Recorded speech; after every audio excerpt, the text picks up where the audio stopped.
৩ মাস বয়সী এক বাচ্চার পা মুচড়ে দিয়েছেন একজন নারী। চাচি সহ কাকা, কাকি এবং চাচির মা-বাবাকে পুলিশ আটক করে। এই যে ক্ষোভটা, এই যে রাগটা, এই যে জেদটা, এটা প্রশমনের একমাত্র উপায় হচ্ছে মানসিকভাবে কাউন্সেলিং করতে হবে। বিষয় হচ্ছে অ্যাঙ্গার ম্যানেজমেন্ট। অ্যাঙ্গার ম্যানেজমেন্ট নিয়ে আমরা কখনোই কথা বলি না।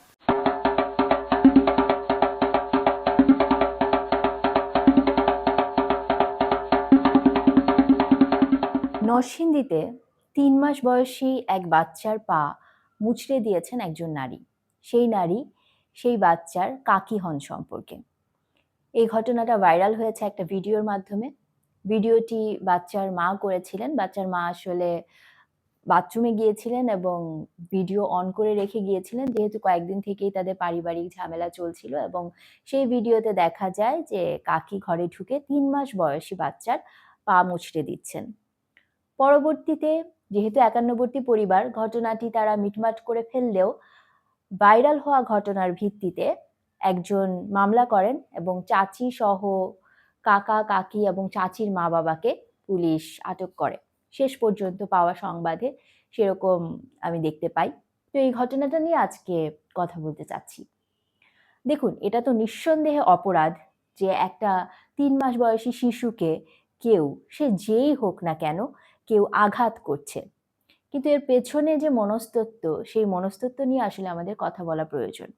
এই পরিবারের যে কাঠামো, সেই কাঠামো তাদের কথাবার্তাতেই উঠে এসেছে। কিছু পয়েন্ট আমি বিশ্লেষণ করি। ১ম পয়েন্ট হচ্ছে, পরবর্তীতে মা-বাবা দুজনেই বলছিলেন যে তাদের বাচ্চার তেমন কোনো ক্ষতি হয়নি এবং এর পেছনে তারা যখন বলার চেষ্টা করছিলেন যে পরিবারের সবাই বাচ্চাটিকে ভালোবাসে, তখন কিছু পয়েন্ট তারা বিশেষভাবে বললেন যে বাচ্চাটি যখন অসুস্থ ছিল, কয়েকদিন আগেও আইসিইউতে ছিল, তখন তার কাকাই সমস্ত ব্যয়ভার বহন করেছেন এবং বাচ্চার মা কিছুটা অভিমান নিয়েই বলছিলেন যে আমার স্বামী তেমন কাজকর্ম করেন না, আমার ভাসুরই হচ্ছে আমার এবং আমার বাচ্চার অর্থনৈতিক সব দায়-দায়িত্ব বহন করেন এবং তিনিই হচ্ছে যখন বাচ্চা হাসপাতালে ছিল তখন সমস্ত ব্যয়ভার বহন করেছেন। তো এখান থেকে একটা জিনিস বোঝা যায় যে কাকি চরিত্রে আছেন যে নারী, তার আসলে ক্ষোভটা কোথায়? তার আসলে জেদটা কোথায়? আমাদের পরিবারে এই জিনিসটা প্রায়ই ঘটে যখন একজন পুরুষ কর্মক্ষম হন এবং তার বাকি ভাই-বোনেরা বা বিশেষত ভাইরা কর্মক্ষম থাকেন না বা কোনো কারণে সাময়িকভাবে হোক যথাযথ অর্থ উপার্জন করতে পারেন না, তখন দেখা যায় যে নারী থাকেন, সেই নারীর মনে হতে থাকে, তিনি ইনসিকিউরিটিতে থাকেন। যে চাচির চরিত্র এখানে, তার ইনসিকিউরিটিটা হচ্ছে যে তার হাসব্যান্ডের টাকা অন্য পরিবারে ব্যয় হচ্ছে। তিনি নিউক্লিয়ার পরিবারে বিবেচনায় আসলে এই জিনিসটা ভেবেছেন। এটা ভাবাটা দোষের কিছু না। আমাদের মধ্যে তো অনেক ভাবনাই আসে। কিন্তু এই ভাবনাটা এতটা তীব্রতায় পৌঁছেছে, এই ক্ষোভ, এই রাগ, এই জেদ এতটা তীব্র হয়ে গেছে যে তিনি নিজে সন্তানের মা, সম্ভবত ২ বা ৩ জন সন্তান তার আছে। তবু তিনি ৩ মাস বয়সী একটা মানব শিশুকে সন্তান সমতুল্য ভাবতে পারেননি। তিনি তাকে তার শত্রুর সন্তান এরকম একটা সেন্স থেকে তাকে আঘাত করার চেষ্টা করেছেন। এটা কিন্তু স্বাভাবিক কোনো মনস্তাত্ত্বিক অবস্থায় সম্ভব না। আমরা আসলে কখনোই এই অপরাধগুলোর পেছনে যে মানসিক দ্বন্দ্ব কাজ করে, সেই মানসিক দ্বন্দ্ব নিয়ে কথা বলি না। এই পর্যায়ে একটা মামলা হয়েছে। পরিবার থেকে মামলাটা হয়নি। বাইরের একজন করেছেন এবং পরিবার কিছুতেই চান না মামলা হোক। পরিবার নিষ্পত্তি ঘটাতে চেয়েছিলেন এবং যেটা হয় সাধারণত দেখা যাবে যে এটা ততদূর গড়াবে না হয়তোবা বা শাস্তি পেলেও আসলে এই ঘটনায় তেমন শাস্তি হয়তো হবে না। আমার মেইন পয়েন্টটা হচ্ছে যে এই চাচি চরিত্রে যে নারী আছেন তাকে যদি শাস্তিও দেওয়া হয়, তিনি যদি কয়েক জেলেও থাকেন, তারপর যে তিনি ফিরে আসবেন, ফিরে এসে তো তিনি এই পরিবারেই থাকবেন, যেই পরিবারে তিনি থেকেছেন, যেই পরিবারে তিনি থাকেন। আসলে বাইরের দেশে কি হয়? উন্নত রাষ্ট্রে অনেক সময় দেখা যায় এই ধরনের ঘটনাগুলোতে কাউন্সেলিং এর ব্যবস্থা করা হয়। কারণ এই যে ক্ষোভটা, এই যে রাগটা, এই যে জেদটা, এটা প্রশমনের একমাত্র উপায় হচ্ছে মানসিকভাবে কাউন্সেলিং করতে হবে। হিলিং প্রসেস এর মধ্য দিয়ে যেতে হবে। এখন আমাদের যেটা হয়, আমাদের এই যে পরিবারটা, এই পরিবার বোঝাই যাচ্ছে যে তারা অর্থনৈতিকভাবে যথাযথ সক্ষম নন।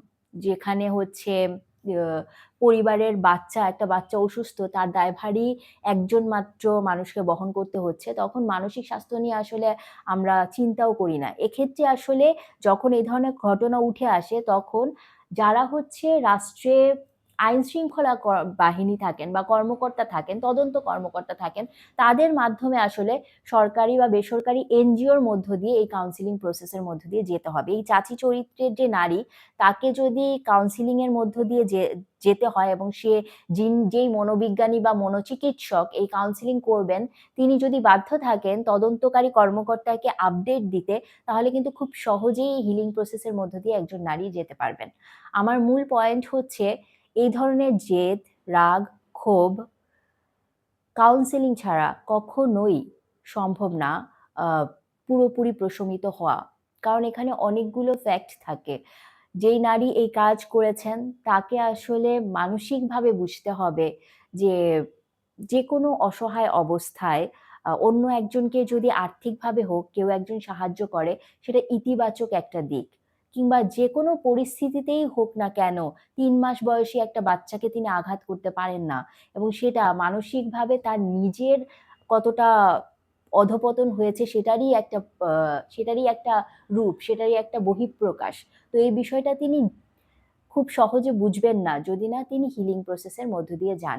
আরেকটা বিষয় হচ্ছে অ্যাঙ্গার ম্যানেজমেন্ট। অ্যাঙ্গার ম্যানেজমেন্ট নিয়ে আমরা কখনোই কথা বলি না। আমাদের অনেক রাগ উঠে যাওয়া হঠাৎ করে, সেই সমস্ত বিষয়ই কিন্তু আসলে মানসিক একটা দ্বন্দ্ব থেকে সৃষ্টি হয়। তো মেইন কথা হচ্ছে এটা, এই ধরনের ঘটনাগুলোতে আসলে আমাদেরকে মূলত যে বিষয়ের উপর জোর দিতে হবে সেটা হচ্ছে কাউন্সিলিং এর ভেতর দিয়ে এই অপরাধমূলক কর্মকাণ্ড যারা ঘটান তাদেরকে যেতেই হবে, এবং সেই ব্যবস্থাটা যদি রাষ্ট্র করে, সেই ব্যবস্থা যদি সরকারি মনোচিকিৎসকের মধ্য দিয়ে করা হয়, তাহলে যে কোনো পরিবারের জন্য এটা ইতিবাচক হবে এবং সুন্দর মঙ্গলময় হবে। এতটুকুই বলার ছিল এই ঘটনা নিয়ে।